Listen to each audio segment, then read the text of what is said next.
ईश्वर की अच्छाई। एक दिन बादशाह अकबर बीरबल के साथ जंगल में शिकार खेलने गए। असावधानी के कारण बादशाह की तलवार से उन्हीं की उंगली थोड़ी सी कट गई। उंगली से बहते खून को देखकर बीरबल बोले, ईश्वर जो भी करता है अच्छाई के लिए ही करता है। बीरबल की इस बात से बादशाह को बड़ी अप्रसन्नता हुई। 2 दिन बाद उन्होंने अपने राज दरबार में यही बात रखी।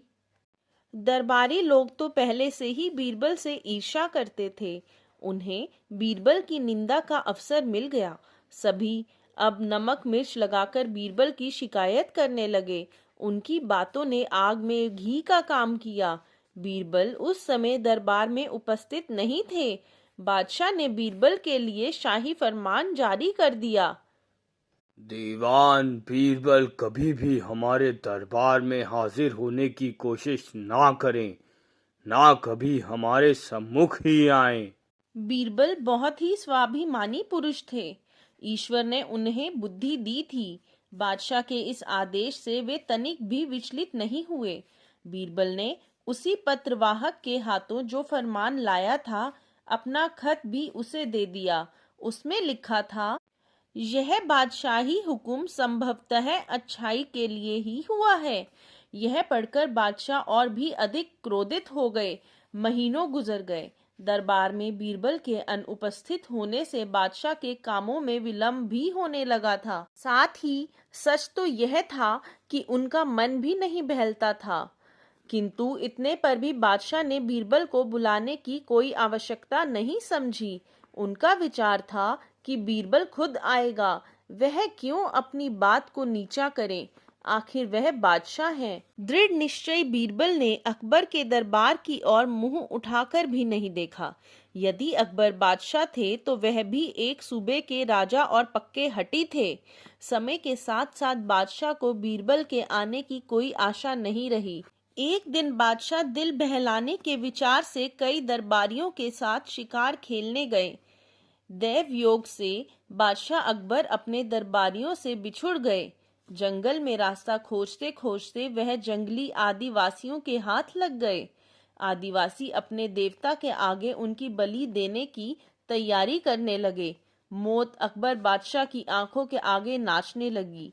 एक आदिवासी गंडासे से उनकी गर्दन काटने ही वाला था कि सहसा उसकी दृष्टि बादशाह की कटी उंगली पर पड़ गई। अपनी भाषा में वह चिल्लाकर बोला, इस आदमी की बलि नहीं दी जा सकती, यह तो खंडित है। इस प्रकार बादशाह उन निर्दयी आदिवासियों के चंगुल से छूटे। अपने महल में वापस आने पर अचानक ही उन्हें बीरबल की कही वह बात याद आ गई। उन्होंने मन में सोचा कि बीरबल ने सच ही कहा था कि ईश्वर जो करता है अच्छाई के लिए करता है। यदि उस दिन मेरी उंगली न कटी होती तो आदिवासी अवश्य ही मुझे बलि चढ़ा देते। मैंने बीरबल की बात की अवहेलना की, जिसका परिणाम यह हुआ कि जान जाते जाते बची। अब बादशाह अकबर को अपनी मूर्खता पर बड़ा पछतावा हो रहा था। वह स्वयं ही बीरबल के घर पहुंचे।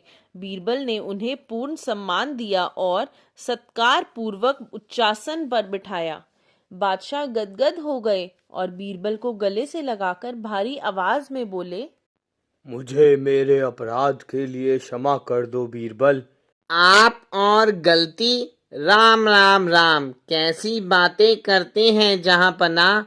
यदि आपने दोबारा इन शब्दों का उच्चारण किया तो मैं निश्चय ही जीते जी नरक में चला जाऊंगा।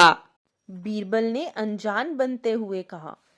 बादशाह मुस्कुरा पड़े। फिर उन्होंने पिछली रात की सारी बातें बीरबल को बताई और कहा, तुमने जो बात कही थी उसका एक एक शब्द सत्य प्रमाणित हुआ।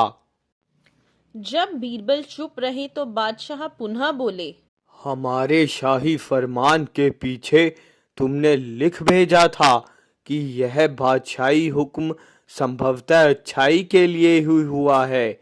इसका क्या मतलब हुआ? मतलब साफ है हुजूर, यदि मैं दरबार में होता तो कल मैं भी शिकार के समय आपके साथ होता।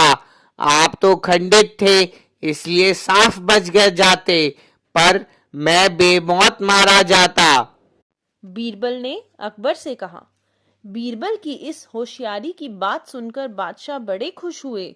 वे बीरबल को तुरंत अपने साथ दरबार में ले आए। बादशाह अकबर द्वारा बीरबल को दिया जाने वाला यह सम्मान देखकर दरबारी गण जल उठे। इस प्रकार अकबर बादशाह और बीरबल में परस्पर हास्य विनोद होने लगा और दोनों का हृदय फिर पहले की तरह जुड़ गया। ऐसा प्रतीत होता था कि जैसे अब ये दोनों कभी अलग नहीं होंगे।